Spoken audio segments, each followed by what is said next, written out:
ನಮಸ್ಕಾರ ವೀಕ್ಷಕರೇ, ನಾನು ರೇಷ್ಮಾ. ನೀವು ನೋಡ್ತಾ ಇದ್ದೀರಾ ಕರ್ನಾಟಕ ಪವರ್ ಟಿವಿ ನ್ಯೂಸ್. ಇದೀಗ ಈ ದಿನದ ಪ್ರಮುಖ ಹೆಡ್ಲೈನ್.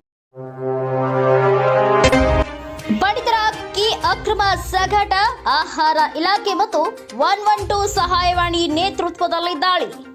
ಸಾರ್ವಜನಿಕ ವಿತರಣೆಗಾಗಿ ಇರುವ ಪಡಿತರ ಅಕ್ಕಿಯನ್ನ ಅಕ್ರಮವಾಗಿ ಸಾಗಾಟ ಮಾಡುತ್ತಿದ್ದ ಹಳದಿ ಬಣ್ಣದ ಮಿನಿ ಆಪೆ ಆಟೋ ಮೇಲೆ ಆಹಾರ ಇಲಾಖೆ ಮತ್ತು ಪೊಲೀಸ್ ಇಲಾಖೆ ಅಧಿಕಾರಿಗಳು ದಾಳಿ ಮಾಡಿದ ಪ್ರಕರಣ ಗಂಗಾವತಿ ನಗರದಲ್ಲಿ ಜರುಗಿದೆ.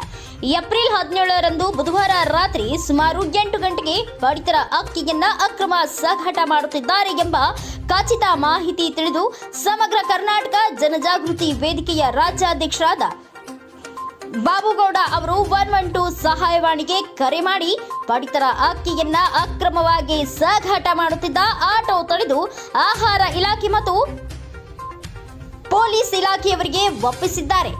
ಗಂಗಾವತಿ ನಗರದಿಂದ ಕನಕಗಿರಿಗೆ ಸಂಪರ್ಕ ಕಲ್ಪಿಸುವ ರಸ್ತೆ ಮಧ್ಯದಲ್ಲಿರುವ ಖಾಸಗಿ ಲೇಔಟ್ನ ಮುಂಭಾಗದಲ್ಲಿ ಹಳದಿ ಬಣ್ಣದ KA 278518 ಸಂಖ್ಯೆಯ ಮಿನಿ ಅಪ್ಪಿ ಆಟೋ ಮೇಲೆ ಆಹಾರ ಇಲಾಖೆ ಮತ್ತು ಪೊಲೀಸ್ ಇಲಾಖೆ ಅಧಿಕಾರಿಗಳು ದಾಳಿ ನಡೆಸಿ ಪ್ರಕರಣ ದಾಖಲಿಸಿಕೊಂಡಿದ್ದಾರೆ.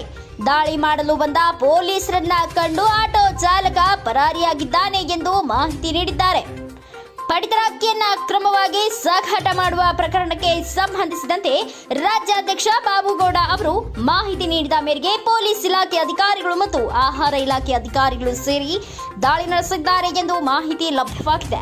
ಈ ಸಂದರ್ಭದಲ್ಲಿ ಆಹಾರ ಇಲಾಖೆ ಅಧಿಕಾರಿಗಳಾದ ನಾಗರತ್ನ, ಶಿರಸ್ತೇದಾರ ಸುಹಾಸ್, ಏರಿಸಿಮಿ, ಸಂಘಟನೆ ರಾಜ್ಯಾಧ್ಯಕ್ಷ ಬಾಬುಗೌಡ ಮತ್ತು ಪೊಲೀಸ್ ಇಲಾಖೆ ಅಧಿಕಾರಿಗಳು ಕೂಡ ಈ ಸಂದರ್ಭದಲ್ಲಿ ಉಪಸ್ಥಿತರಿದ್ದರು.